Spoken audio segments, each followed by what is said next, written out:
கிறிஸ்துவுக்குள் பிரியமானவர்களுக்கு ஆண்டவராகிய இயேசு கிறிஸ்துவுடைய இனிய நாமத்தினாலே வாழ்த்துக்கள்.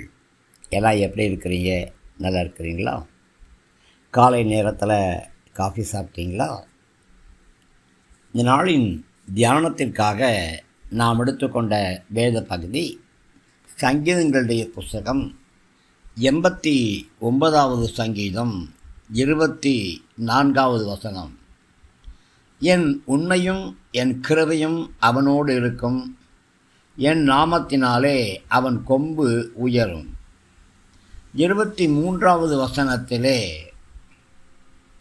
அவன் சத்துருக்களை அவனுக்கு முன்பாக மடங்கடித்து அவனை பகைக்கிறவர்களை வெட்டுவேன். பிரியமானவர்களே, கர்த்தருடைய உண்மை, கர்த்தருடைய கிருபை எப்பொழுதும் உங்களோடு கூட இருக்கும். சத்தியத்தை அறிவீர்கள், சத்தியம் உங்களை விடுதலையாக்கும் என்று ஆண்டவராகிய கர்த்தர் சொல்லுகிறார். சத்தியமாவது என்ன? நானே வழியும், நானே சத்தியமும், நானே ஜீவனுமாயிருக்கிறேன் என்று ஆண்டவராகிய கர்த்தர் வாக்கு பண்ணுகிறார். அதனாலே கர்த்தருடைய சத்தியம், கர்த்தருடைய உண்மை எப்பொழுதும் உங்களோடு கூட இருக்கும். கர்த்தருடைய கிருபை எப்பொழுதும் உங்களுக்கு பாதுகாப்பாய் இருக்கும். ஆம், என் கிருபை உன்னை விட்டு விலகாமலும் என் சமாதானத்தின் உடன்படிக்கை நிலை பெயராமலும் இருக்கும் என்று உண்மையில் மனதுடைய கர்த்தர் சொல்லுகிறார் என்று வேதம் சொல்லுகிறது. ஆம், பிரியமானவர்களே, உங்களோடு ஒருவேளை பட்டங்கள் இல்லாமல் இருக்கலாம், பதவிகள் இல்லாமல் இருக்கலாம், ஐஸ்வர்யங்கள் இல்லாமல் இருக்கலாம், மனிதர்கள் இல்லாமல் இருக்கலாம். ஆனால் எப்பொழுதும் உங்களோடு கூட இருந்து உங்களை பாதுகாக்கும்படியாக கர்த்தர் தன்னுடைய உண்மைக்கும் தன்னுடைய கிருபைக்கும் கட்டளையிட்டிருக்கிறார். ஆம், நீங்கள் பலங்கொண்டு தைரியமாய் இருக்க முடியும். கர்த்தருடைய உண்மையும் கர்த்தருடைய கிருபையும் எப்பொழுதும் உங்களோடு கூட இருக்கும். எப்படி பகலிலே சூரியன் இருப்பது உண்மையோ, இரவிலே நிலவின் வெளிச்சம் இருப்பது உண்மையோ, அந்த அளவு கர்த்தருடைய உண்மையும் கர்த்தருடைய கிருபையும் உங்களோடு கூட இருப்பது இது உண்மை. கர்த்தர் எப்பொழுதும் உங்களுக்கு உண்மையாகவே இருக்கிறார். தன்னுடைய சொந்த குமாரனாகிய இயேசு கிறிஸ்துவுடைய திரு இரத்தத்தினாலே கர்த்தர் உங்களை மீட்டு கொண்டிருக்கிறார் அல்லவா? இயேசுவின் இரத்தத்தின் வழியாக உங்களோடு கர்த்தர் செய்திருக்கிற உடன்படிக்கையும் மாறாமல் இருக்கிறது. பலங்கொண்டு திடமனதாய் இருங்கள். கிறிஸ்துவுக்குள் தேவனுடைய கிருபை, கிறிஸ்துவுக்குள் தேவனுடைய உண்மை, கிறிஸ்துவுக்குள் தேவனுடைய வாக்கு தத்தங்கள் எல்லாம் ஆம் என்றும் ஆமேன் என்றும் நமக்குள் இருக்கிறது. ஒருவேளை நாம் விசுவாசத்திலே பலவீனம் உள்ளவர்களாய் இருக்க வேண்டும், இருக்கலாம். ஆனாலும் கூட நாம் இயேசு கிறிஸ்துவை உறுதியாய் பிடித்து கொள்ள வேண்டும்.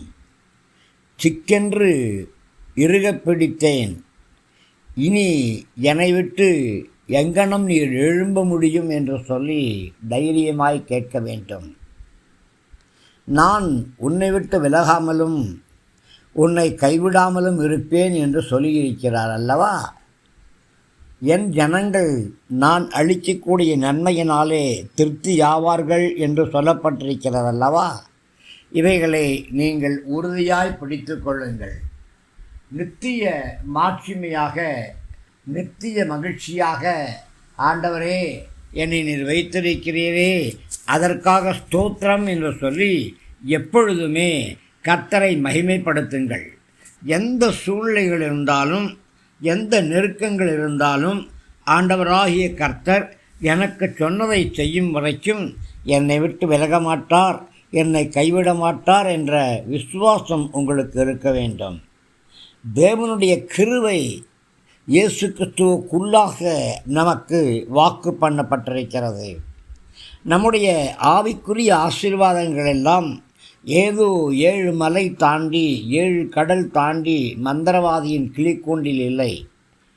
கர்த்தர் நமக்கு கொடுத்திருக்கிற வாக்கு தத்தங்கள் எல்லாம் கர்த்தர் நமக்கு ஈவாய் கொடுத்திருக்கிற பரிசுத்த வேதாகமத்தில் இருக்கிறது. தினசரி வேத வாக்கியங்களை ஆராய்ந்து பாருங்கள். அப்பொழுது நீங்கள் நற்குணசாலிகளாய் இருப்பீர்கள். பெரையா பட்டணத்தார் தினசரி வேத வாக்கியங்களை ஆராய்ந்து பார்த்தபடியினாலே அவர்கள் அந்தியோக்கியா பட்டணத்தாரை பார்க்கிலும் நற்குணசாலிகளாய் விளங்கினார்கள் என்று வேதம் சொல்கிறதல்லவா. தினசரி வேதத்திலே காணப்படக்கூடிய பரிசுத்த வேதாகமத்திலே காணப்படக்கூடிய வாக்கு தத்தங்களை தேவனுடைய சமூகத்துக்கு முன்பாக அறிக்கை பண்ணுங்கள். ஆண்டவரே, என் வாழ்க்கையிலே இந்த வாக்கு தத்தங்களை எல்லாம் ஆம் என்றும் ஆமீன் என்றும் இருக்கிறபடியினாலே உமக்கு ஸ்தோத்திரம் என்று சொல்லி நீங்கள் கர்த்தரை மகிமைப்படுத்துங்கள். ஆம், என்றென்றைக்கும் கர்த்தர் தன்னுடைய கிருபையை உங்களுக்கு பாதுகாப்பார். கர்த்தருடைய உடன்படிக்கை உங்களுக்காக உறுதி பண்ணப்பட்டிருக்கிறது. நீங்களும் கர்த்தருடைய வார்த்தைகளை உறுதியாய் பிடித்து கொள்ள வேண்டும். ஆம், என் உண்மையும் என் கிருபையும் அவனோடு கூட இருக்கும். என் நாமத்தினாலே அவன் கொம்பு உயரும் என்று சொல்லப்பட்டிருக்கிறது. கொம்பு என்று சொல்லக்கூடியது உங்களுக்கு கர்த்தர் கொடுத்திருக்கிற ஆவிக்குரிய வல்லமையை கொடுக்கிறது. எவ்வளவு அதிகமாய் நீங்கள் தேவனோடு இருக்கிறீர்களோ அவ்வளவு அதிகமாய் தேவனுடைய வல்லமை உங்களுக்குள்ளே அதிகமாய் காணப்படும். தேவன் ஒரு தடவை சொன்னார், நான் 2 தடவை கேட்டேன், வல்லமை தேவனுடையது என்பதை. ஒன்றும் இல்லாமையிலிருந்து எல்லாவற்றையும் உருவாக்கின வல்லமை தேவனுடையதுதானே. யுத்தத்திலே ஜெயத்தை தரக்கூடியது தேவனுடைய வல்லமை தானே. அபிஷேகம் செய்யப்பட்ட தேவனுடைய வல்லமை உங்கள் ஆவி, உங்கள் ஆத்துமா, உங்களுடைய சரீரம் இவைகளை பலப்படுத்தாதா? ஆம், உங்களுடைய வல்லமைகள் உயரும், உங்களுடைய கொம்பு உயரும் என்று வேதம் சொல்கிறது. வாரி இறைத்தான், ஏழைகளுக்கு கொடுத்தான், அவன் நீதி என்றைக்கும் நிற்கும், அவனுடைய கொம்புகள் மகிமையாய் உயர்த்தப்படும் என்று சொல்லப்பட்டிருக்கிறதல்லவா. நீங்கள் செய்யக்கூடிய தான தர்மங்கள், ஏழை எளிய மக்களுக்கு நீங்கள் இறங்கக்கூடிய காரியங்கள், திருச்சபைக்கும் ஊழியத்துக்கும் நீங்கள் விதைக்கிற விதைகள் ஒவ்வொன்றையும் கர்த்தர் கண்ணோக்கி பார்க்கிறார். ஒவ்வொன்றுக்கும் கர்த்தர் பல மடங்கு உங்களுக்கு பதில் தருவார். ஆம் தகப்பனே, நீங்கள் ஆண்டவரே எங்கள் கொம்புகளை உயர்த்துங்கள் ஆண்டவரே என்று நீங்கள் கேட்கிற ஒவ்வொரு நேரங்களிலும் உங்களையும் உங்களுடைய சந்ததியும் உங்களுடைய தலைமுறைகளையும் கர்த்தர் ஆசீர்வதித்து வழி நடத்துவார். ஆம், கர்த்தருடைய உண்மையும் கர்த்தருடைய கிருபையும் உங்களோடு கூட இருக்கும். கர்த்தருடைய நாமத்தினாலே உங்கள் கொம்புகள் உயரும், நீங்கள் ஜெயம் பெறுவீர்கள். தேவ கரம் உங்களை பாதுகாத்து வழிநடத்தும். ஆமேன், ஆமேன், ஆமேன். கிறிஸ்துவுக்குள் பிரியமானவர்களுக்கு அபிஷேகம் செய்யப்பட்ட அந்த ரேமா வார்த்தைகள் உங்களுக்கு ஆசீர்வாதமாக இருக்குன்னு விசுவாசிக்கிறேன். தயவாக நம்முடைய ஜீசஸ் பிளஸிங் யூடியூப் சேனலை லைக் பண்ணுங்கள், ஷேர் பண்ணுங்கள், சப்ஸ்கிரைப் பண்ணுங்கள். உங்களுடைய உற்சாகமான காணிக்கைகளால் நம்முடைய ஊழியங்களை தாங்குங்க. கிருபை நம் அனைவரோடும் கூட இருப்பதாக. ஆமேன், ஆமேன்.